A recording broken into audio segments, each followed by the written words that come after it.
You're listening to the Packernet Podcast Network.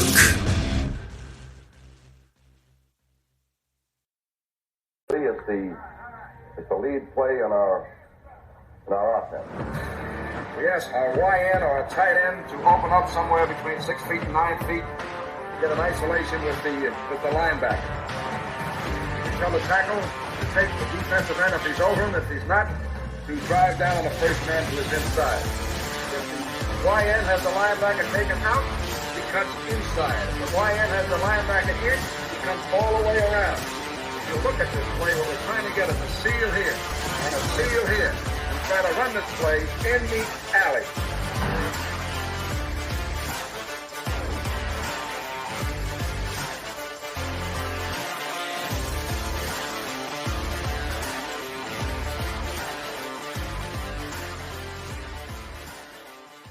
What's up, guys? Welcome into what's supposed to be Good Morning Lambeau. Wrong logo, wrong intro.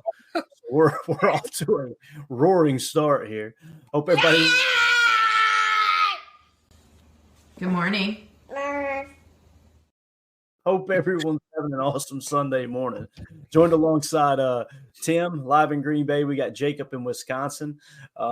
Check us out on Packernet.com. Find me on Twitter at Packers_access. You guys can tell it was a late night last night with the festivities here at the Bailey Ranch. But Tim, you look good, man. You look like you're ready to go this morning, bud. Yeah, don't I? Thanks. Yeah. Jacob, how you doing? We'll do all right. Got the diesel going. I always think it's great when as we're going live, Tim's like fixing his hair, freaking straightening it up. There's no fixing this, dude. Yeah, I'm on my fourth espresso over here going, what are we talking about? What are we talking about? So, yeah, we've got a lot of stuff we can get into. I doubt we'll get to everything. Things first, a couple of names kind of popped up. No, Eric, what are you? Eric Sutherland. I'm sitting in church watching. I'm getting some weird looks. Unbelievable, man. Hold on. Paul says it's because your fly is open, Eric. Paul Robertson, that's because your fly is open, Eric. You love to see it. No, you don't love to see the fly open. You just love to see the banter already here on Sunday morning. But anyway, we've got some names flying around. Let's go rapid fire here. Jim Nagy, you guys know, does a lot of work with the Senior Bowl. And the Senior Bowl playing a big role in the Packers draft every year. They draft a significant amount of players from the Senior Bowl, as do pretty much every other team in the league. It's kind of the cream of the crop, as Macho Man Randy Savage would say. Once, I'm sure he was not on the booger sugar there at the time either. If you guys watch those videos, my goodness. But that's a story for another day. Jim Nagy, however you say his name, says, been tons of talk this year about this year's offensive tackle and center classes. But there's also some quality guard prospects that scouts feel could be immediate day one starters. One name that's come up repeatedly in conversations with NFL teams since the Senior Bowl is TCU guard/tackle Brandon Coleman. He went on to post some accolades, one of which was 34 starts in the past there. I'm going to share my board real quick and just show you where he sits on the board. We'll see if we can zoom in here, touch, and make it a little more readable. But you see Brandon Coleman, I've got in the 165 spot. PFF grade in 2022. He was the 25th highest graded tackle. In 2023, he dropped all the way down to 415. That kind of feels like a Jaden Reed top, does it not, fellas? That really good performance there in 2022. Yes, he can. In here in spirit, obviously. When we took the information down back in January, the consensus big board had him around the 171 spot. The 33rd team has him in the 130 spot. So, again, he lands at 165 on my board as far as the vertical board goes. Now, I'm going to share the horizontal board real quick and show you kind of what pick he may be worthy of there. So let's pop this up here, and let's see if we can find him. It's Brandon Coleman, right, guys? So here is the offensive tackle column. Obviously, we'll start at the top and kind of work our way down. We're looking for Brandon Coleman. Brandon Coleman, sir, where are you? I think that they're projecting him to kick inside. Oh, there he is. Okay. Yeah, they're definitely – I think that's pretty much the consensus, Jacob. You hit the nail on the head. I think he probably will be an NFL guard. But, again, I like to focus on where the snaps were, at college. That way we know, okay, here's what he did in college. Now, project him where you want. So again, 161.8, the final grade on my board.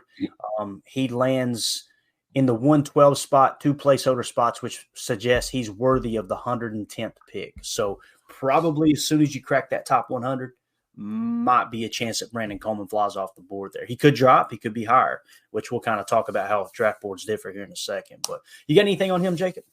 Yeah. Apparently this guy may be the strongest lineman in the draft, is what they've said, that he is just a physical mauler, kind of that mean streak type of guy. Personally, I would love to have him on the team. TCU is I think a great organization, and I would like him to kick into guard. I would picture him perfectly slide into that right guard. I mean, if everything works up, and like we said, we can't just plug and play guys like it's Madden, but Right. he just has like the physical intangibles to be able to, in my opinion, to slide in there and just be an absolute beast of a man. Also, we figured out why Eric actually goes to church. He says, I come to church to pinch a little cash from the plate to cover my Patreon. Oh, Lord of mercy. Somehow I would be tied into stealing God's money there, right? I appreciate that, Eric. I find it hard to believe that when Eric walks through the church doors, he doesn't start smoldering immediately. He's one of those guys, he walks in the door and he pushes on the frame, looks at the ceiling a little bit, makes sure stuff's not crumbling, you know? And he's listening to us on his phone on speaker instead of with an earbud in or something. Exactly. Looking at Brandon Coleman here on the thresholds, the reason he's not lit up green on mine, his RAS was a 998. So just crushed it as a guard, it looks like. And he's 22 years old, but did not participate in the shuttle, did not participate in the 3-cone, and he does have tackle experience. So there's nothing that would suggest he wouldn't meet the thresholds for the Packers, but it is incomplete, if that makes sense. So he does run a sub 540 for a big boy. and again, Jim Nagy talking about him's like, all right, we may have something here, you know. He just seems like that type of athletic pulling guard that maybe we like in this offense. I mean, I think Matt LaFleur is going to look at his RAS and say, or Goody, I should say, probably. Yeah. Goody is Goody salivating, no doubt about it, man. All right, another name that got mentioned by Easton Butler on Twitter said the Packers met with Washington defensive lineman, and I'll try to get this right here. It's a little bit tough. It's Zion Tupuola Fatui. Who? Tupuola Fatui. All right. Practiced that 500 times before the show. Crushed it every time. Went live. Absolutely botched it. So that's the way that goes. So they've got him listed as a defensive lineman. You guys know on my board, when I say defensive line, I'm talking about interior defensive tackle, right? And we can kind of change the board now to say D tackle edge as opposed to D line and edge. And the reason we do that is because when you're in a 4-3, they are specifically defensive tackles. When you're in a 3-4, you can have defensive ends, but they're still considered interior defensive linemen, if that makes sense. So, because they're typically playing inside the 4 tech. But let's go find him on the board real quick. I know he's much lower than Coleman, obviously, and we got him listed as an edge. I think some of the weights on the websites I've seen, he was at 244 pounds. So there's a chance that maybe someone tries him at a sandbacker type. I doubt it, though.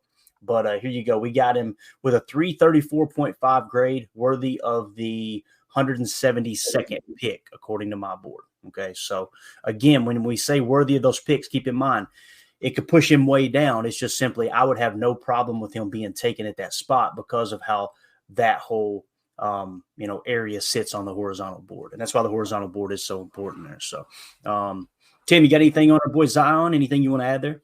33rd team has him 266th overall, 26th at the position group. Mm-hmm. Strengths are ability to play in space and effort, which is something you like to see, right? A guy that's going to go full throttle every single snap, not taking a snap off. So you like to see that. But yeah, he's a interesting guy because like his 6'3", 244, I mean, he's got that body type, right? He could probably play a couple of different spots, but he could be late round value for somebody, I think. I don't know. I don't see too much else on here. Weaknesses, pass rush plan. hand usage. So things that can be coached up and worked on. So yeah. And where did you say they had him again? I'm sorry. 33rd team has him 266. Got it. Good stuff. 26 at the position. They have him listed as an edge. Nice. Check this out. He's sitting in the 248 spot on my vertical board. Nice. 625th highest graded edge defender in 2022, jumped to 475 in 2023. The consensus big board in January had him in the 109 spot. And then as soon as the season was over, it just went volatile. He tanked, came back up a touch, tanked again. So that's one of those guys that back then, as soon as the college football season wrapped up, he was a borderline top 100 pick amongst the consensus big board. Yeah, and like you said, 33rd team, 266. And then, so it's just that kind of piques my interest a bit. Like, okay, what – and Easton Butler mentioning that the Packers met with Washington defensive lineman Zion, right? So this isn't just like, okay, who is this guy? The Packers are obviously showing some interest, and it says with the Packers and Jets stand out from the rest per Justin M_NFL. So it sounds like the Packers and the Jets are showing the most interest. That could be a guy late in the draft there that we potentially take him as to help fill that void there with Kingsley and Ibari coming off that ACL. There's the guy. What do you think about him, Jake? So correct me if I'm wrong. Is he opposite or plays on the same line as Braylon Trice? Yes. And there's a couple of guys on that Washington front that played. There's Braylon Trice, and then there's who's the other guy? Gosh, there was another one. I know who you're talking about. I can't remember his name. So my point was that, like, is this maybe one of those situations where we've talked about, the Tavondre Sweat and Byron Murphy thing, or the Malik Neighbors / who's the other guy, Robinson or whatever it is. Yeah. Are these guys that good, or is half the defense worrying about the other guy? You know what I'm saying? Or has half the offense worrying about the other guy? So I like the measurables. I'll be honest with you. I've never heard this name until right now. So yeah. I don't know anything about him other than his measurables and the fact that, like I said, he plays with some pretty decent other players. So, now he's on my radar, which is cool. Like that's why we do these exercises to figure out who these guys are that maybe we don't see. But I could honestly, like you talked about, I could see the Packers. That'd be one of those picks where, like, it's, I don't know, maybe what do you think, 5th, 6th round, something like that, where you're all of a sudden it's like Zion Tapula Fatui, and you're like, what? That's what's interesting is like I said, when you lay it out in horizontal form, it's like, okay, yeah, 172nd. We could be somewhere around that. Right? So it's like, when you look at it from that regard, what is the 170th pick? What is that? Or what round would that be roughly? 5th-ish, isn't it? What's that? I said around 5th, I believe. Yeah, let's see here. Yeah, 5. The number comes out to 5.3. So probably early 5th round that you would potentially take him. So again, it just depends on, like you said too, when we talk about two players playing in the same spot, especially when you're talking about like a Byron Murphy and a Tavondre Sweat, who were, going into draft season at the top of the consensus big board, like they're in the first round. When you talk about those guys, it's like, okay, which one's the bust? But it's very rarely when you get one that, like, this guy is kind of much lower, right, than a Braylon Trice. And it's like, what if he's the reason or one of the reasons that Braylon Trice got some attention taken away from him? You know what I mean? So it could be one of those late round guys. So it kind of works both ways there for sure. So does it seem like he's a little bit undersized though for our 4-3 to even play on that D line like you talked about? Like, does he have to flip to a Sam or maybe a Will even? Like, see, that's where it gets interesting, because we've never seen Goody build a 4-3 roster. We never seen Ted Thompson build a 4-3 roster. So like, they may go smaller on the edge with those 3 stack backers back there, especially if they're going to play like a 4-3 under and move the Sam up, just like a half a yard off of the ball, then you can play with a lighter edge, right? That's what's interesting, because the 34 is very, very structured in how you use those players, right? Because it's kind of that 2-gap front for the most part. But when you get into hybrid defenses, everybody looks at it different. Like, Baltimore builds their roster different than the New England Patriots. The New England Patriots technically switched to a 34, but they ran such a hybrid during that dynasty run that it's like, okay, they're doing things a little bit different than Baltimore. Green Bay was just kind of working your traditional Dom Capers style 34 defense, and it never really changed. And then you get in, of course, into the 4-3 defenses. Many of them are different. When you look at Robert Saleh and what he does with the Jets, and you look at what the Niners have done, and you look at what the Texans have done, I would have to agree with you, Jacob, because it seems like Will Anderson, this guy's much smaller than Will Anderson, right? Will Anderson is like the quintessential. He's going to be an edge defender for us in our 4-3 defense in Houston. So, yeah, think of Bosa. This guy's quite a bit smaller than Bosa in San Francisco, right, Jacob? So, like, that's it kind of feels like he's undersized. Yeah. So, just interesting to kind of see what they may do because, again, you may draft him, throw him back there at Sam if you get him late in the draft, and who knows, you might have you a Sam backer and a situational Sam backer too, not necessarily just a play in and play out kind of stack backer type. So going to be interesting though, man, for sure. And yeah, so let's do this. Since we're kind of talking about boards, let's go to what Bill Belichick said on the Pat McAfee show. And let's start there. He talks about how draft boards differ. And again, Bill Belichick, I understand some people don't like Belichick. The guy has got 6 Super Bowl rings as a head coach, 2 more as a defensive coordinator. People forget that. So he's actually got 8 Super Bowl rings as a coach. He's been coaching since 1975. And I just love that he chose to go on Pat McAfee's draft show over the normal media. It just cracks me up. You know, they're going, I just love to see it. For both sides, because I'm pretty sure people at ESPN are sick of Pat. Oh, they hate him, bro. So he's so non-conforming, and he's so not like towing the company line. And I think they both know it. It's what people are realizing now. Every time someone goes on Pat McAfee show as a guest, you go, all right, we know where they stand in the argument, or else they wouldn't go on the show, right? So you're getting some of the all-time greats. Tom Brady has been on his show. Bill Belichick, obviously the greatest quarterback in the history of the game, the greatest coach in the history of the game. Like, you got all of these that were just the best at their craft. And I haven't met many former players. I say met. I haven't heard many former players speak out against Pat. They all are like, hey, we like what Pat does. He represents the football community the right way, basically. Like, this is how players think. This is how coaches think. He's had all kinds of general managers on the show. And then, of course, you got the other talking heads that are constantly like, look at this doofus. He doesn't know what he's talking about. It's like, bro, are you even looking at who is siding with him? Not necessarily in his specific opinion, but just how he looks at the game. I think it's awesome, man. So, yeah, Jacob, you're right. He ruffles a lot of feathers, and anybody knows me and my background. What are you about? Put Eric's comment up. I'm putting it up. Bro, it is pretty true. Eric Sullivan says ESPN is the view of sports television. That's a Photoshop waiting to happen. We got to get a couple of those guys with Joy Behar's face on their body and all that stuff. Whoopi. Yeah, a little Whoopi out there. Oh, guys. Man. Anyway, let's go to the. You call me anything you want, but don't call me that. That's not the GOAT. That's my Uncle Rick from Colorado right there. Here we go. Here's the GOAT. I think, Pat,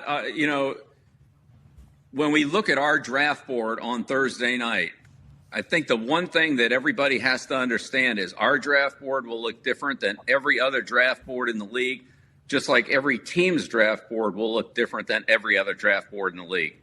Not any of them are the same. Even at the very top, they won't be the same. So what you're looking at is what you feel like is going to help your team.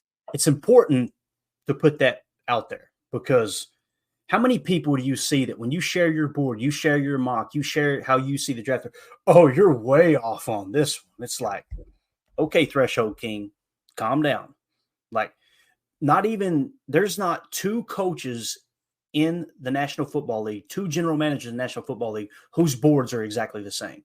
But yours is the be all end all. Like, it just, yeah. Mute those guys. Mute them and block them. Team and how you've got them organized, and everybody else has that same view. So you can kind of think, well, this is what some other people are thinking, but you never really know that. And so the recruiting thing is a little bit the same thing, I'm sure. I haven't done college recruiting, but I can imagine that, yeah, it'd be great to bring 20 guys in, but if you got a top prospect and he can't come in that weekend, you're not going to drop him. You're going to find another time when he can visit, when he can, do whatever he does, bring his parents or girlfriend or whatever you can fit into his schedule. If he's good enough, you'll make room for him. So, a lot of that just depends on, how schedules work out in players that are in high demand. Hey, be who you can afford to be, Coach. Yeah. And those trophies behind you right there provide a lot of happiness for this man that has a question for you. He actually has. How about including the Emmy? Yeah, top 100. Oh, yeah, 100 years. He loved it all. We all have smartphones, and we all know they're pretty amazing, but they also can be amazingly distracting, especially when we're around other people. So US Cellular wants us to reset our relationship with our phones by putting down our phones for $5. That's right, a company that sells phones wants us to put down our phones. And to see what we find, learn more at uscellular.com/built for us. Have you ever experienced turbulence on a flight and wondered why? And you can see all the terrain around you. You've got no issue with visibility or anything? No, everything's peachy. Maybe you've sat on the tarmac for hours wondering why your plane isn't moving. Well, we're outside here. They're saying the ramp is closed. They won't let us park because of Air Force One. Listen in on the conversations between pilots and air traffic controllers on the Air Traffic Out of Control podcast. 510 Whiskey declaring an emergency. There's smoke in the cabin. I need to make a landing right now on 31 left. We have the most interesting, wild, and funny ATC recordings you will ever hear. Check out Air Traffic Out of Control wherever you listen to your favorite podcasts.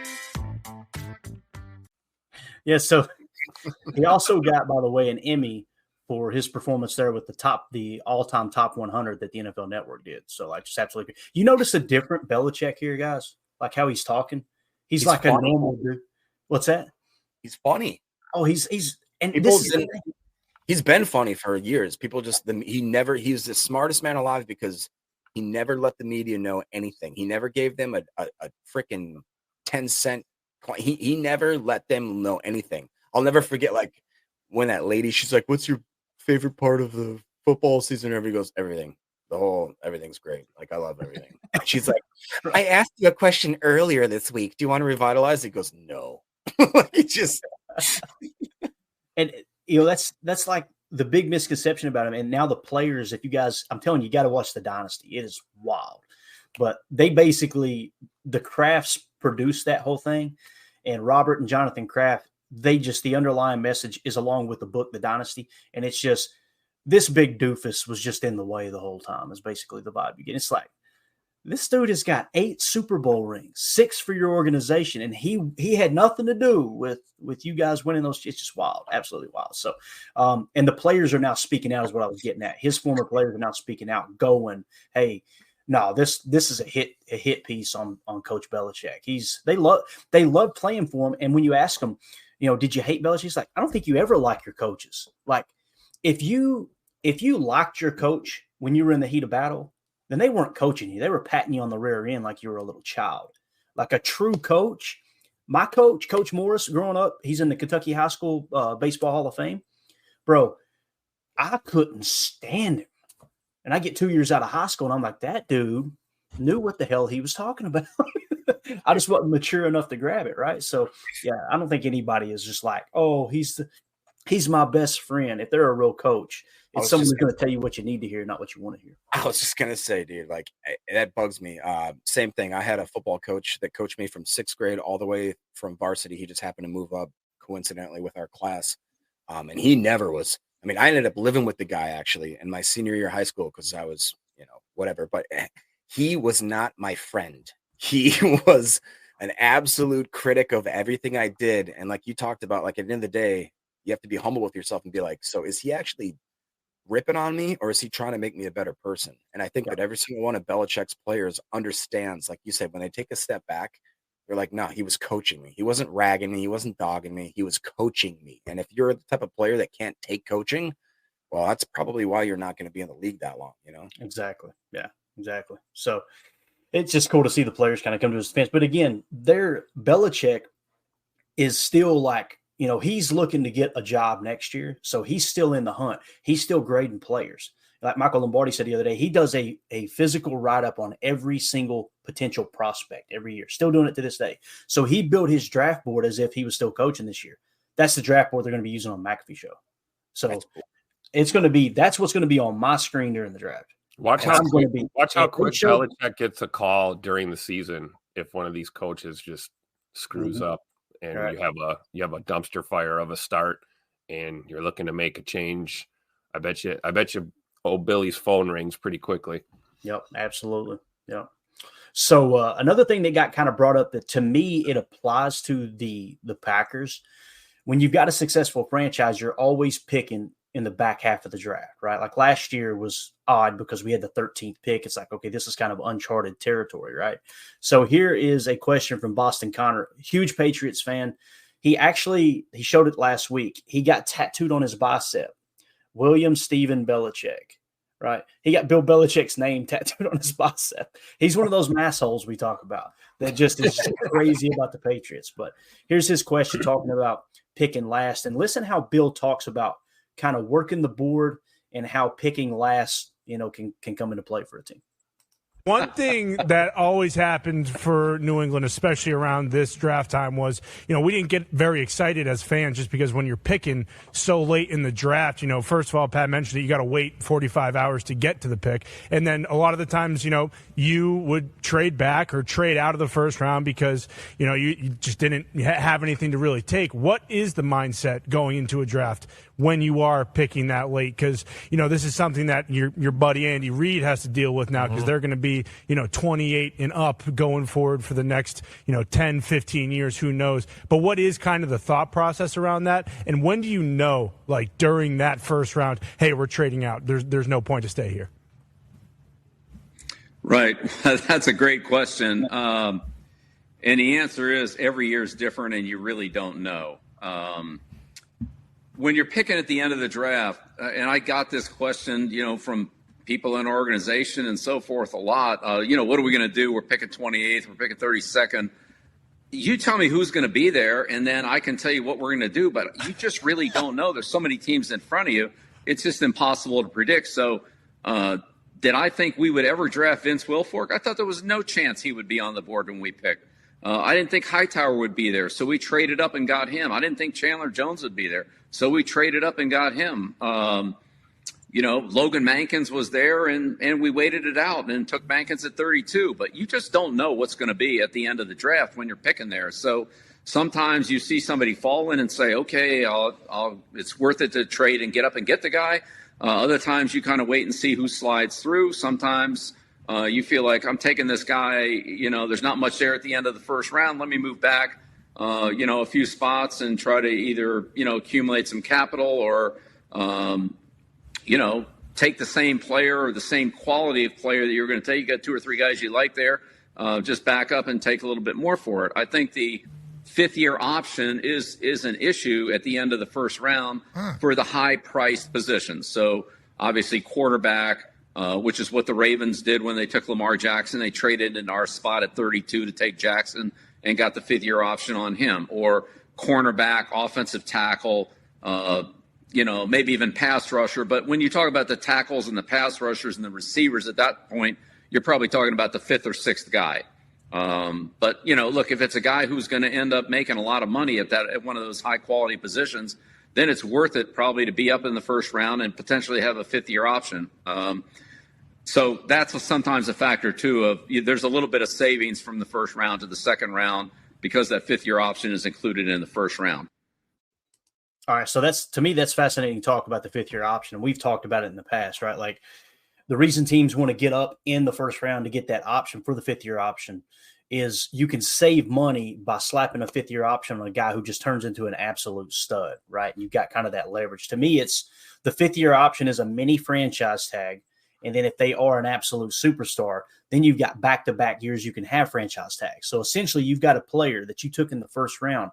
You've got rights to them for 3 years after their contract expires, which is pretty wild when you think about it from that standpoint. Now, immediately you go, okay, what positions are we drafting in the first round here, consistent basis? It's some of the highest paid positions, right?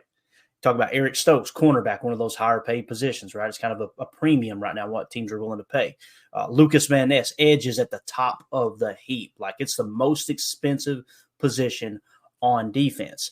You talk about, tackles. Tackles are a big talking point, and where the depth is. We'll talk about specific depth here in a second and what Coach Belichick had to say about that.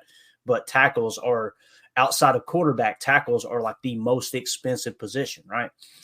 So that's why teams are willing to kind of take a chance on those positions, and they're what we consider premium positions. Again, it's not what you or I think is the most important position. It's where does the money go? The old saying, right? You want to know where someone's priorities lie. Look at their calendar and look at their checkbook. Look at the NFL team's checkbook and where are they spending the most money? That's the most valuable position. Not knucklehead 345 on Twitter that thinks, no, I think guard is more important because I'm smart. It's like that's where the money is being spent in the league. Therefore, that's where the priority lies. But what do you think about that, man? Because we are kind of picking at the end of the draft, right, Tim? Like, we're 25th. We're not 32, but 25th. We're right down at the very bottom, man. Yeah, absolutely. And we may be trading back. We don't know. Lots of different variables. But no, I think what Coach Belichick said there is spot on, and very honest rather than trying to sugarcoat it. The fact is you don't know. There are a lot of variables. I have full faith in Goody on draft day. And I feel like the Packers war room is going to be fully equipped to drop some bombs and get us some more talent. But yeah, I mean, it's an art form picking later, but that's a position, at least from a fan standpoint, I hope we're in a lot. I hope we don't have a number one pick anytime soon because we're playing a lot of postseason ball. So it'll be fun to see what happens this year. Definitely. And when you look at the horizontal board, think about us picking 25th. And would teams be interested in trading up for our pick to nab a quarterback to get that fifth-year option? Quarterback is the most expensive position in the league. You guys, that. It goes without saying. But that's what Belichick was talking about. Like, they wanted Lamar Jackson, so they traded up. They being the Ravens, so they traded up with him at 32 so they could get that fifth-year option, right? Worked out perfect for the Ravens. So if you look at this year's draft, you got Caleb Williams, Drake May, and Jaden Daniels. I've got them in that order. Many people have Jaden Daniels above Drake May. On my board, I've got Drake May above Jaden Daniels. They're right there in the same tier, though. You see Drake May's got a 6.7, and Jaden Daniels has got a 9.2. So in increments of 5, they would be like in that micro tier. They would even be in the same tier. And then, of course, Caleb Williams is one tier higher. So it's looking like those three will go 1, 2, 3. There's absolutely no chance that one of those three quarterbacks drop out of the top 10. I think we would all agree with that. So when we slide on down the board, the next one, in my opinion, is Michael Penix Jr.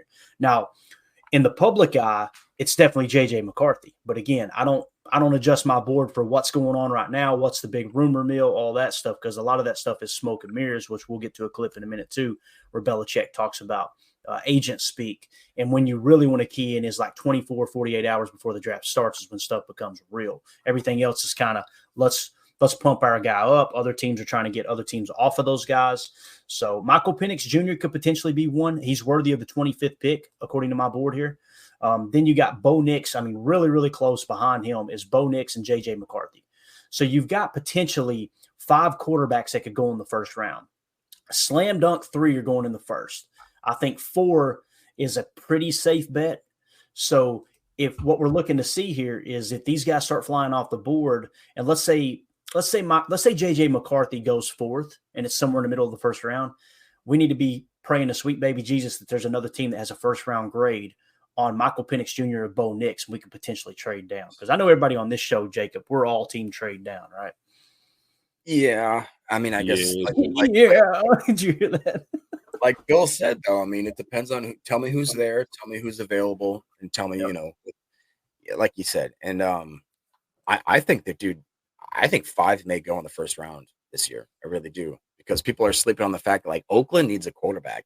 The Giants probably need a quarterback. A lot of teams that maybe are saying they don't want a quarterback or need a quarterback are probably really hoping that a quarterback falls to them at some point, or like they talked about, they can move up in a certain way. And like you talked about, that 5th-year option is such a huge deal. I mean, it really is. It's such a buffer because it's like the double-edged sword of moving up into the first round to get a quarterback. You waste a lot of draft capital. Maybe you waste a lot of time, on a guy that maybe doesn't pan out, but that fifth-year option gives you that little buffer where it's like, it wasn't that bad of an option, because if he does work out, the back end of that is you're saving so much money. You know what I mean? You're saving so much draft capital in the future. So, definitely, no doubt about it. And many people were asking about my board. I'm really surprised at how many people are interested in having a copy of my board, which is kind of cool. I thought I was the only nerd that really got into this stuff at this level. And what I would rather people do, rather than want to get a copy of my board, is build your own board. You know what I mean? Like, get into it that much. That's what it's all about. But anyway, we had Nodat Mike in the Patreon group actually asked for a copy. Says, there any chance that we could get a copy of your final board exclusive to the PTA Patreon posse? So we're going to do that. We're going to get that in PDF form for y'all as soon as it's finished. I'm hoping to have it out by Tuesday or Wednesday. I'll send it over to our Patreon group. And again, if you guys want to join that Patreon group, just some extra content. We're in there constantly talking about the show and what we may or may not talk about in the next show. There's going to be exclusive content in there. But yeah, there's a link in the description of this video that'll send you to our Patreon group, or you can just go to Patreon and search Packer Fan Total Access. And anyone who is like I said, a contributor there in Patreon, you're going to be entered into contests to kind of win autographed memorabilia. We got a really cool picture we're going to be giving away too here in a couple of weeks, which we're probably going to attach a charity to that one so we can help raise some money for a charity. We're going to try to find one where someone needs a little bit of help. But nonetheless, we want to give a shout out to our newest Patreon members. That is Mike Berry, Boz, Will, RVA, and M. Smitty. Thank you guys for supporting the show. We appreciate that for sure. And the big giveaway we got coming up here is going to be round one of the draft, right? On our draft show here. First of all, we're going to be doing, like I said, a draft party for the entirety of the draft. The goal is to be live all 7 rounds. Okay. So there may be breaking points where we have to step away and you're just going to see a chair spinning like the guys did the other night when the show ended. We won't find it. But anyway. So, man. We're going to give him some. We'll try to be live for all that. And then round one, we're going to be putting everyone who's a Patreon member on the wheel, right? And spinning that, the pinky wheel. It's now created, so we'll share that image here in the next show or two we do. But we're going to be giving away an autographed Paul Hornung jersey. It's got all his accolades sewn on as well. So it's going to be a lot of fun. So again, if you guys want to support, you can hop in the Patreon group there too. So Eric Sutherland is on a roll today. Eric's on another level today. I don't think I can put that one up. Maybe somebody had their Wheaties this morning. Yeah, exactly. Out of control, man. What's that? So do you see that one there? He wants you to autograph. Oh yeah, let's keep it down for a minute. Yeah, you think I should read it? What do you think, guys? It's not bad. I think it's appropriate. Yeah. Eric Sutherland said, "I want a copy of your board autographed Clayton. It would be like having a Playboy magazine at 14." Almighty. Y'all are out of control. It's too early for this, man. It's way too early for this. All right. Anything you guys want to add before we go back to Coach Belichick? Yeah, all from the church pew is what Doug says. I'm sorry. You can take that Kirby down the street. We ain't buying it. Eric is not sitting in church right now. That's not a true story. I hope he is, though. I swear. I hope he is.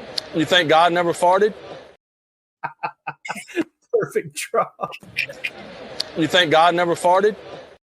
Tim said, let's hit it twice just for good measure. So here's Belichick talking about specific depth in this draft, okay, and kind of where they see some of the depth at. The big thing you keep hearing is it could be one of the better quarterback drafts, right? It looks like there's at least going to be 3 that people consider potential franchise quarterbacks, right? Potential, all right? Potential. You never know what's going to happen. Could be the worst quarterback class in the history of the game. But as it sits right now, it sounds like it's shaping up like people believe it's one of the stronger ones. You've also got a really, really wide receiver heavy draft, and you got a really heavy offensive tackle draft here. Okay, so one of the better classes in that regard in recent memory. But here's Coach Belichick talking about specific depth in this year's draft. Should we be paying attention to all these people in the next week and a half leading up to this thing? And is the O-tackle wide receiver the group that is going to be stealing the show whenever we come to next week's first round? Well, I definitely think there's a lot of depth at those 2 positions. they should go quite deep into the first round and probably carry over into the second round. I imagine there are teams near the top of the draft that are looking at filling one position in the first round and then either coming back and getting a wide receiver or tackle in the second round, assuming that somebody will be left. But you never know. The draft's always full of surprises. It could go a lot of different directions. But, doesn't look like, a lot of tight ends or running backs at the top of the draft. And then defensively, probably not the same depth on the board that there was last year, the last couple of years, at least not at the top. So, but it'll always be interesting to see how things work out, and trades that can skew it a little bit. But overall, as usual, a lot of good young prospects. And I would say that, just at this point in time, a little over a week from the first round, I think teams are probably starting to really get things pulled together now. There's just a ton of information that comes in there in March and April when all your scouts are out, probably at least a dozen scouts on every team. So multiply all the information times 12 or so of reports coming in, new information. Then on top of that, you've got the medical, you've got the security, you've got the, all the scouts reports all being compiled and accumulated. And now this last week, 10 days or so, is where you really sit as an organization and sort through it and sift it out. And there's always a little bit of contradiction, but you got to figure out where you're going to place your chips, what you're going to believe, what you're not going to believe. And I'd say the biggest newsmakers here quietly are the agents. Nobody wants their player to get picked higher than them. So a lot of the information, I think, that comes to the media about, who's going to draft who, how high they're going to go, is, a lot of media driven. So, when the agent hears, well, my player could go anywhere from, the second or the third round, you add one to that and say, well, these GMs or these teams are talking about taking my guy in the first round. I've never done that. I've never told an agent, hey, we're going to take your guy in this round. We're going to take your guy with this, with the 27th pick or the 31st pick or whatever pick it is we have. I don't think there's too many teams that do that. But I think the agents will say, hey, my guy's going to go at 31 to this team. My guy's going to go at 17 to that team, that type of thing. And then that just generates interest in their players. So I think you got to sift that out.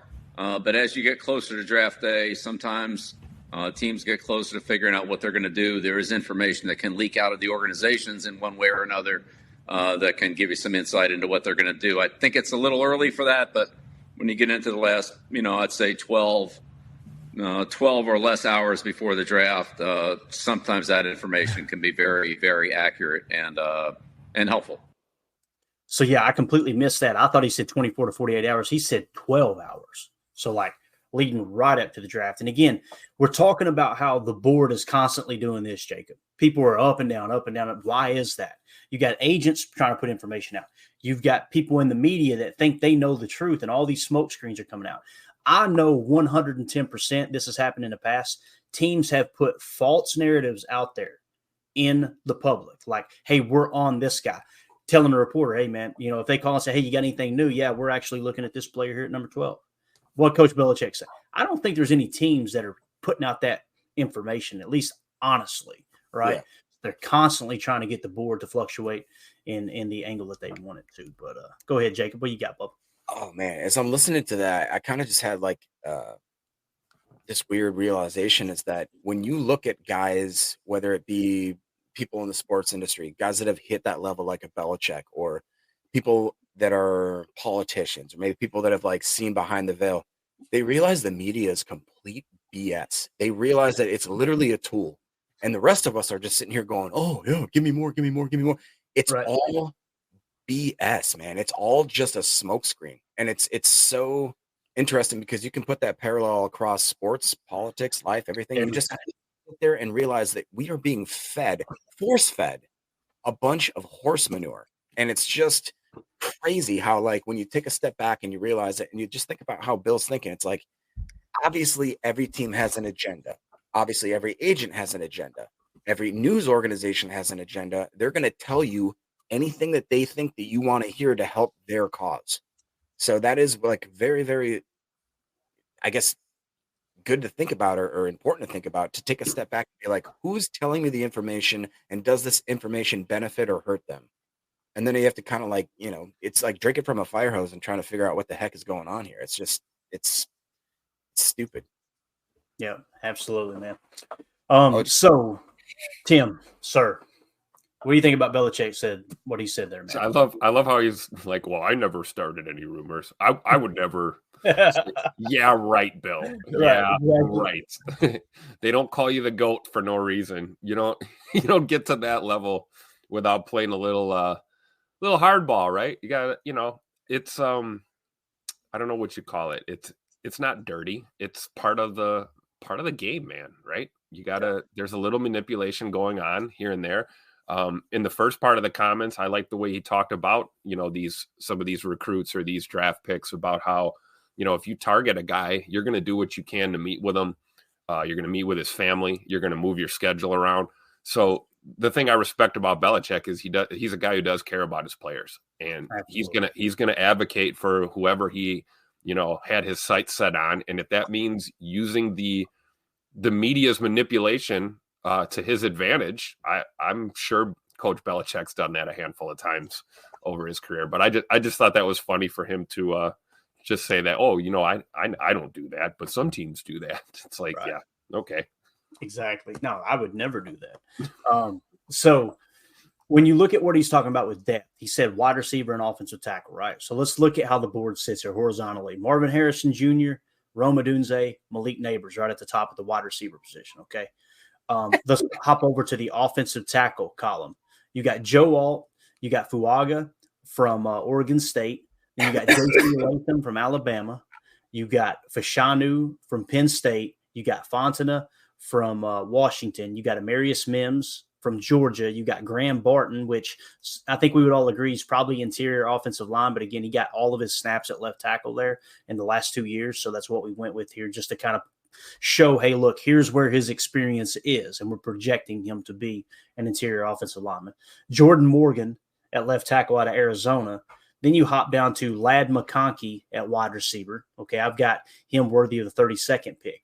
So they're within first-round grades, as far as I say first-round grades, not technically a first-round grade, but worthy of a first-round pick. You've got 1, 2, 3, 4 wide receivers, in my opinion. Now, some people would put many people, almost all people will put Michael Thomas Jr. up there too. That's not where he landed on my board. I'm not going to change it because of the public's opinion, but just keep in mind, Michael Thomas Jr. probably going first round, maybe even top 10. Like he's that people. There's that many people that are excited about him, right? So we got 4 wide receivers, and we got 1, 2, 3, 4, 5, 6, 7. Let's see, 8 offensive tackles that look like they're probably going to go in the first round. So that's what, Jacob, 12 players plus the 3 quarterbacks, right? Which is 15 players. So you do the math. We're probably going to have a decent shot of getting somewhere between the 6th and the 10th best defensive player in this draft. If we go defense, Tim's like, yes. But so the other thing he mentioned, notice how he said the tight end, it's not very top heavy, right? You got Brock Bowers, in my opinion, is worthy of the 2nd pick, although I know no one's going to take a tight end there. That's just where he grades out at. You got Jatavian Sanders, in my opinion, coming in worthy of the 19th pick. And then it goes down to Cade Stover, worthy of the 35th pick. And then look how it drops off again. So that's what he's talking about. Everything that Belichick just said about how this draft lines up, our horizontal board confirms that, which is kind of cool. So sometimes you hear people like that say stuff, and you look at your board and go, "Oh yeah, I must be off on something." But it seems like everything's lining up pretty evenly here. So Eric Sutherland says a good shot at getting a corner. Right, let's hop over and look at the corners. You got Quinyon Mitchell. I think we would all agree he's going to be gone. Kool-Aid McKinstry, I think he'll be available. There's a good chance he'll be available. Nate Wiggins, Terry and Arnold, I think will probably be gone based off what I heard. I like Kool-Aid McKinstry better than Terry and Arnold. That's just me personally. I know I'm probably in the minority there. So Terry and Arnold, Cooper DeJean, and Enos Rakestraw are my top corners. So there's 5 corners that I would be over the moon if the Packers got any of those. What'd you say, Jacob? I was just going to ask if I could say something. I listened to a podcast yesterday at work, and I can't remember the guy. It was the Athletic podcast, and it was an old GM. I can't remember his name. It was either Greg or Randy. I want to say he was a GM of the Vikings at one point and another team.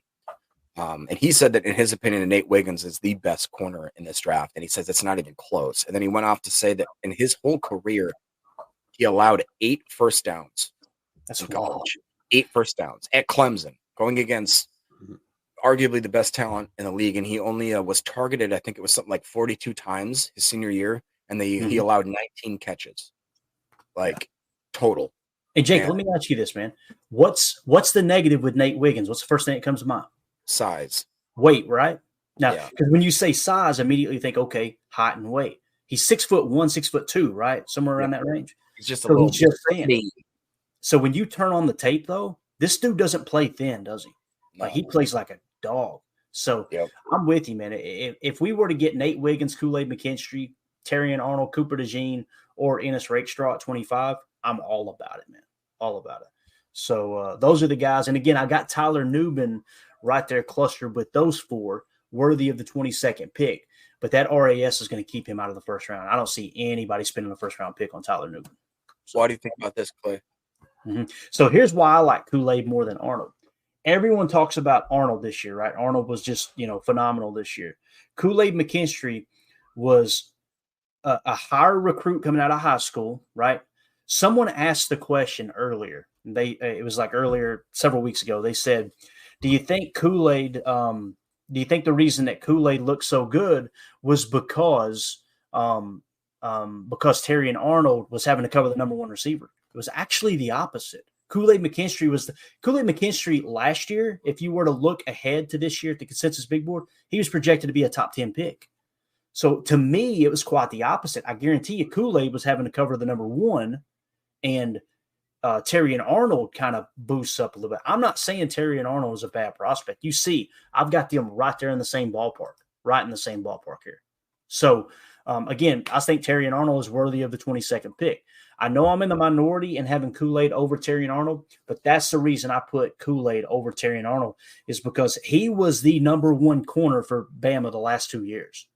And Terrion Arnold always automatically kind of comes at the top, and it makes you think the same conversation we've had, Jacob, about Byron Murphy and Tavondre Sweat, right? The same thing applies with cornerbacks. You got 2 great cornerbacks, 2 first-round talent cornerbacks on the same team. What are they being asked to do, right?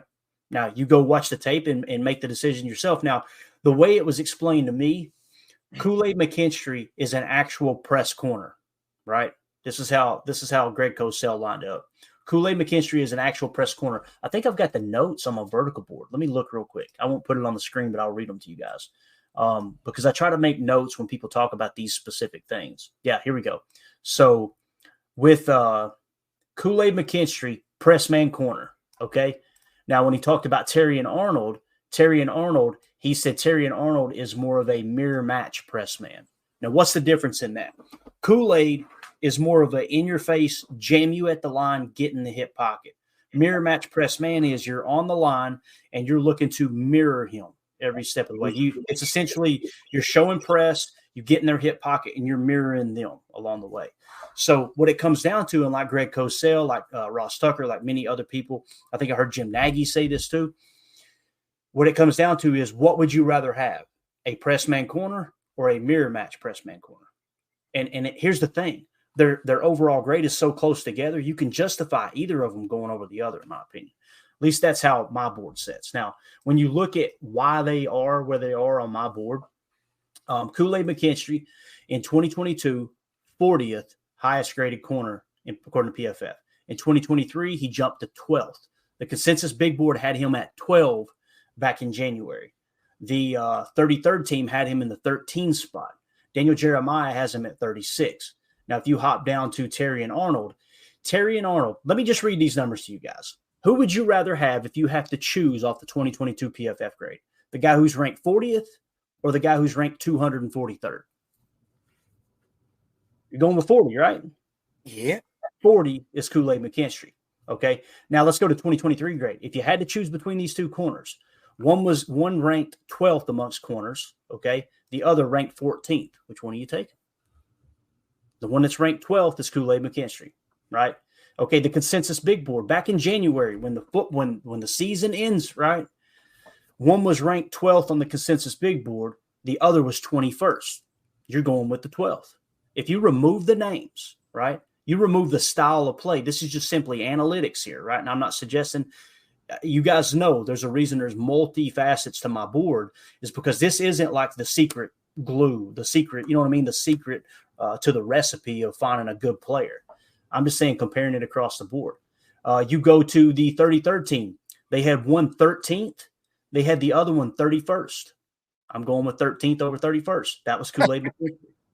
Now, when you get to Daniel Jeremiah, former scout, he had Kool-Aid McKinstry 36th in his top 50, his first top 50 release, and he had Terrion Arnold 6th. So there's a check for Terrion Arnold.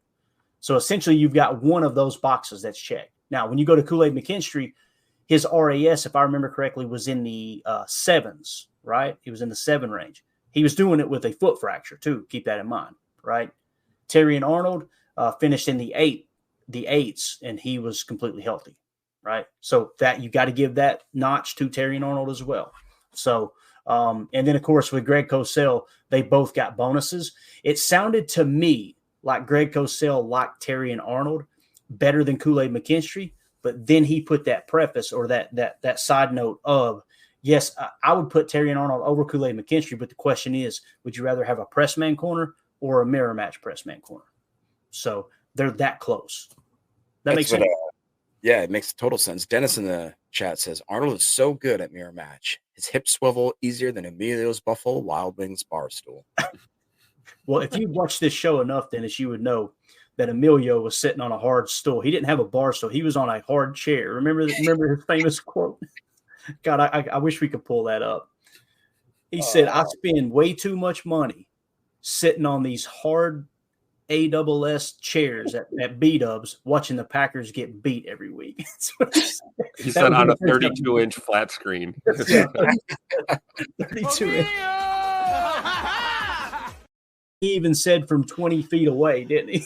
Yeah. So it's just the quote of the year from Emilio. But so again, it just comes down to what's your preference. You want mirror match, you want press man. The answer to the question for me is Ennis Rakestraw Jr. Exactly. You can't make a decision. Just go to Ennis Rakestraw Jr. there. And that's what's wild. Like if on my vertical board, if you look at Ennis Rakestraw Jr., I think that Kool-Aid McKinstry and Terrion Arnold are better than Ennis Rakestraw Jr. But what are you getting with Ennis Rakestraw Jr.? You're getting kind of that attitude, right? Like some of the notes that they put is super competitive. He's also a good run defender, and he can play outside and in the slot. Those are the notes to him. So, again, a different type of corner. And they're all within that range together that you could justify, one of those being taken. If this is what Goody's board looks like. We know it doesn't. But this is just a good example of like, okay, here's how these guys kind of match up. But with Ennis Rakestraw Jr., in 2022, his PFF grade, he was the 127th graded corner, if I remember correctly. In 2023, he was the 80th. The consensus big board had him in the 47th spot. The 33rd team has him at 17. Great grade there. And then, of course, Daniel Jeremiah had him in the 24th spot. So the other thing that hurts him, too, is the RAS, right, Tim? We talked about that. He scored less than a 7. So there's probably zero chance that the Packers would take him in the first round because of that RAS. That's what sucks. That's the part that, like, every time I know how excited you are for Rakestraw and hearing other people talk about his competitive nature. I get excited about him, too, but it's like precedent suggests there's zero chance Scooty would take him in the first round. Now, if he falls, I'm hoping he drops a little. If he falls to 41, game on. If you remove the names, I'm going to get hate for this, and it's okay because these are good exercises. If you remove the names and you looked at our needs and you said just specifically the grades of my horizontal board, this is the way I would go. See this cluster of corners? There's a decent chance that one of these guys falls to 41. And they're so closely graded together. Look at the safety position, right? Yep. You take Newbin at 25, people are going to go, oh, God, I'm tweeting at Clayton right now. He's such a moron. I'm just saying, if this is how their board's set, you would take Newbin at 25 and then still get one of those clusters of corners at 41 if this is how the board's set. Here's the problem. Newbin didn't have an 8 RAS either. So check him off according to precedent. So that's why we're all sitting here talking about it. It'll probably end up being our boy Graham Barton, somebody like that, right? So that's kind of how it lines up. Coach Lynn says the draft is about projection. Who do you project will be better in the scheme you are trying to deploy? Deployment is probably the most used word by Greg Cosell because it's absolutely huge. How are you going to deploy these players within your scheme? It's Coach Lynn's spot on with that. That's why, going back to Bill Belichick's comment, nobody knows how the draft's going to fall. You have no clue because you don't know. You may think you've got someone that runs the same defense year in and year out, and you don't know you wasn't in the building. And the coaching staff met back in February at the end of the season and said, all right, guys, we're going to change this up about our scheme. We need this type of player, right? And that's why someone might not necessarily rise on their board, but be taken out of that cluster of guys because it fits their new deployment. So those are all the things that really matter when it comes to the draft for sure. Tavondre Sweat is very interesting to me, Jacob. You kept asking, is that how far he fell? I did not move him at all. Right, I did not move him at all on my board. That's where he would have been had he not gotten in trouble. Okay, so he's worthy of the 26th pick. But I was looking it over here, and let me drop this down. We'll get out of here because we're going to go way over if we get too deep into the weeds here, and we're not going to do it. We're not going to do it. But when you talk about draft targets here, according to the 3013 website, or I'm sorry, the mock draft database website, check this out. Projected. We talked the other day. Here's your projected picks. Let me do this real quick. There we go. The projected picks for 25 we talked about. We talked about 41. When you get to 58, look who's in there now, Tavondre Sweat. So on the consensus big board, Jacob, he's fallen all the way to 63. So just to kind of give you an idea of where Tavondre Sweat sits now. Again, I still have him worthy of like 27th, 28th pick. But you've got the red marker going, all right, is that the guy you want to spend a first-round pick on? Probably not. So it looks to me like he's going to be dropping to the 2nd/3rd round, possibly the 4th, because consensus big board is definitely not like the Bible of draft talk, right? So I was going to say, I cannot believe that they have Mike Sanders still up there at 49. That's like wild, isn't it? Top tiers right there. That's the highest I've seen him personally. Yeah, so they've got him in the 49 spot now. And if we were to go back to my horizontal board real quick, pop this up. Let's see what we see in Mike Sainer still, and then we'll look at the vertical board and kind of see some notes on him. So Mike Sainer still, I've got him right here with the 62.8. Right, he was a Senior Bowl participant. That's what the S represents there. I've got him worthy of the 43rd spot. They had him at 49. I'm saying, yeah, you pick him at 41, it's worth it. You're right there in that ballpark. The problem is if Goody's board looks like this, Kamari Lassiter is slightly better than him. Now it comes back to deployment, like Coach Lynn's talking about, and preference on the prospect. So on the vertical board, if we were to go to our boy that we were just talking about, not Kamari Lassiter, but Mike Sainer still, I don't have any notes on him, but someone was saying that he played. Did he play slot? No, he was out. Yeah. So look at this on the horizontal board. I've got, notice how it says Mike Sainer still cornerback dash S, / whatever O, right? What that's saying is he played the majority of his snaps as a slot corner and secondary as outside. So he is technically not technically, but he's got a lot of experience as a slot corner. So some teams may go into the draft and they're sitting there at 41. And like, what if we had not signed Keyshawn Nixon to that deal? You might be sitting here going, all right, who's the best slot receiver? Kamari Lassiter's showing outside snaps. Ennis Rakestraw is one of those guys that could play slot, Tim. So there you go. But you get down here to Sainer still, that's where his value is he can be a slot corner. I've heard other people say he's undersized. I don't apply that stuff to my board other than maximum thresholds for the Packers. What's that, Bo? You going to say something, Jacob, or no? All right, I got an echo as well. So cool. All right, anything else? Yeah, it's still Ennis Rakestraw Jr. That's all you need to know. The problem with Mike Sainer still is his name isn't Ennis Rakestraw Jr. So get that changed legally, we're good to go. Figure that out. Yeah. Jacob, you got anything else, bub? No, I can't believe that, guys, we're like, what does Jake always say? Are we 4 sleeps? We 4 sleeps away? Yeah. Oof. So it's here, man. It's here. This week is going to be hectic. I got to get the draft board printed, laminated, all that good stuff. Got to get that sent out to the posse on Patreon. Yeah, it's going to be like I said, those last 12 hours, like Coach Belichick said, that's when you want to keep your ear to Ian Rappaport and those guys that are reporting stuff, because that's when real information is starting to come out. And you're like, okay, here's where teams are leaning. Deadfish says, wonder if they're going to try Andre Dillard at guard. He said this on the front side of the show. It didn't kind of apply to what we were talking about, but I definitely wanted to hit it. I didn't even think about that, guys. Again, one of the big things with draft prospects is, as far as the thresholds, is they lack interior offensive linemen with tackle experience, right? What if they did move Dillard to guard, and he is a much better guard than he's played tackle at the NFL level? That's if a former 19th overall pick in the draft at tackle ends up being your starting right guard, I feel totally different about that signing now. You know what I'm saying? Yep. So that's a really good point there, Deadfish. Great point. Let's see here. Deadfish also said, got to go seeing if I can find brother Eric. Hope I don't end up behind him in the confessional line. I'd like to get home in time to catch the show tonight if you have one. So Sutherland's going to be in the confessional line. Carly, of course, says, great, guys. I just recommended this pod to a friend with a teenager son, and she did the face palm. Yeah, Carly, we have no control over Eric Sutherland. I don't know what to tell you, okay? You but it is what it is. And then Jeff said this comment too. He said, I hope Denver calls and asks for 25, number 25 for this year, for next year's one. Yeah. They're going to suck. Could you imagine that? That's the other thing too. Like, team's trying to climb up. If the team's trying to climb up into the top round and they end up stinking next year, that could be a high first round pick if they do give up a first to get in the first round. That's pretty wild, you know. Yeesh. I'm hoping we trade back, man. It'll make kind of for an anticlimactic night one, but I think long run it makes all the sense in the world for the Packers for sure. Yeah, it makes for anticlimactic night one, but then it's going to be an amazing night two. Like Yeah, night two is going to be. It's a great point, man. All right, nothing else, right, guys? We good?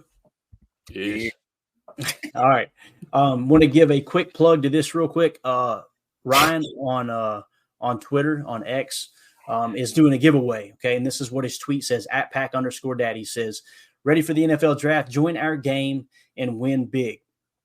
Predict players, the Packers draft for a chance to win a $125 gift card to Fogo. Fogo is basically a Brazilian steakhouse. It sounds like they're nationwide. Should be able to find one close to you, I would imagine. He says you fill out the form and submit your predictions. And what he's got is a Google Docs set up there with a link if you go to that tweet. And you basically try to predict the Packers draft. And he says 2 lucky winners will be chosen. Don't miss your chance to enjoy a delicious feast at Fogo. Here's the cool thing, too. If you're not in the area of a Fogo, you can find somebody who is. It can be a good little gift for them, too. And, again, this is your way of this is everybody's way of being able to kind of get their draft voice heard with their, mock draft predictions. Get that in, man. Get that in and enter yourself in that contest. The price on that entry fee is absolutely awesome. It is $0. Okay. It is free 99. So make sure you get yourself in there. But Tim, you good, man? You got anything? Nope. Just a little hungry now after seeing that. Yeah, no doubt, man. No doubt. All right, guys, we're out of here. We'll be back tonight for PTA live at 7 Central, 8 Eastern. Appreciate everybody hanging out with us. Eric, make sure you get those confessionals in, all right, buddy? You're going to need it. And no, we're not putting that on the screen, guys. I'm not going to, so quit asking. For those of you listening on the pod, thank you for making us a part of your day. As always, let's go out and be the change we want to see in the world. And go, Pack, go.